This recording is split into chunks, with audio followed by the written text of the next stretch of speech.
Toujours sur notre boutique Shopify, nous avons déjà vu comment éditer une page, soit la page d'accueil, soit la page de contact, soit la page de About Us, mais on n'a pas encore vu la partie qui concerne l'édition du texte qu'on trouve par défaut. Par exemple ici, il y a Your cart is currently empty. Alors si on veut changer ça, ou par exemple search, ou autres éléments qu'on trouve sur la page de manière par défaut et qu'on n'a pas la main dessus lorsque on souhaite éditer. D'accord, donc ces éléments-là, on les trouve sur un endroit donc bien précis. On clique sur boutique en ligne et après sur le thème. Donc sur le thème, bien sûr, il y a le thème qu'on utilise, qu'on est en train d'utiliser, donc Electro 4.0. On peut cliquer sur Actions et puis sur modifier la langue.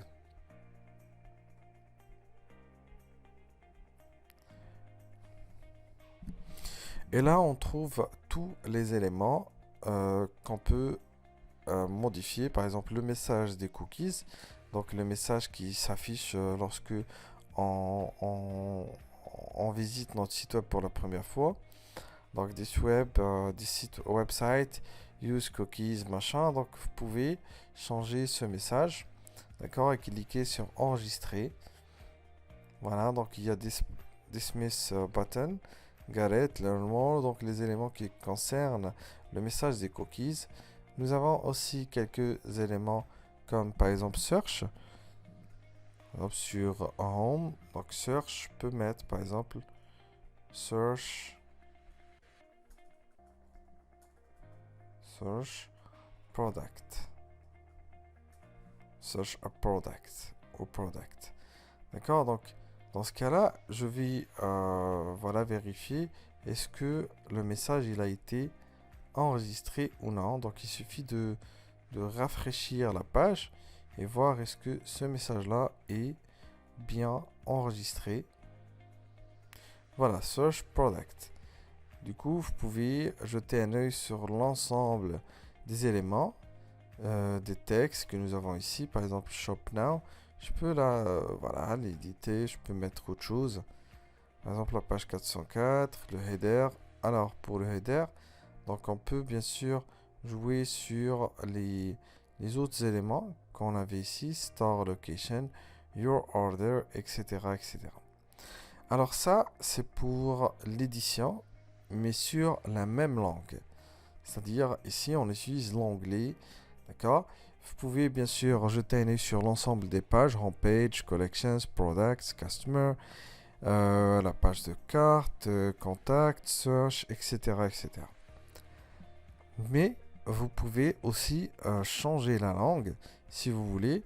Donc si vous voulez utiliser une autre langue, si vous avez une autre destination, une autre audience avec des critères démographiques et géographiques qui sont différents par rapport à ce que vous avez par défaut ici. Donc vous pouvez modifier la langue. Donc on clique sur langue.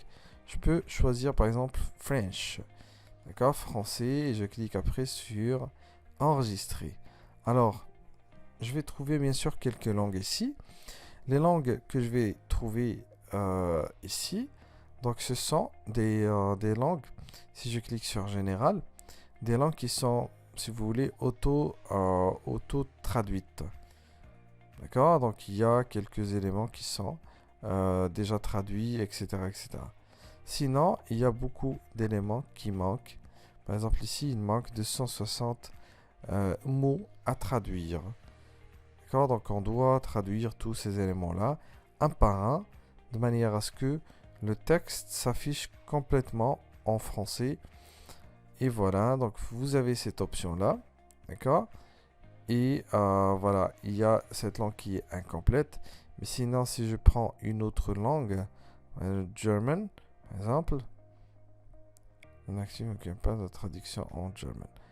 Ah oui, parce que notre thème ne contient pas tous les mots et tout. D'accord, donc on doit faire ça nous-mêmes. Donc on doit nous-mêmes ajouter les textes et tout. Donc ça peut prendre plusieurs heures pour traduire tout le thème, mais on le fait une fois pour toutes, c'est-à-dire lors de la création, on le fait une fois, d'accord, et après donc ça va s'enregistrer, et chaque fois on switch vers cette langue-là, on trouvera toujours voilà l'enregistrement. Donc voilà, ça c'est pour la traduction, donc merci et à la vidéo prochaine.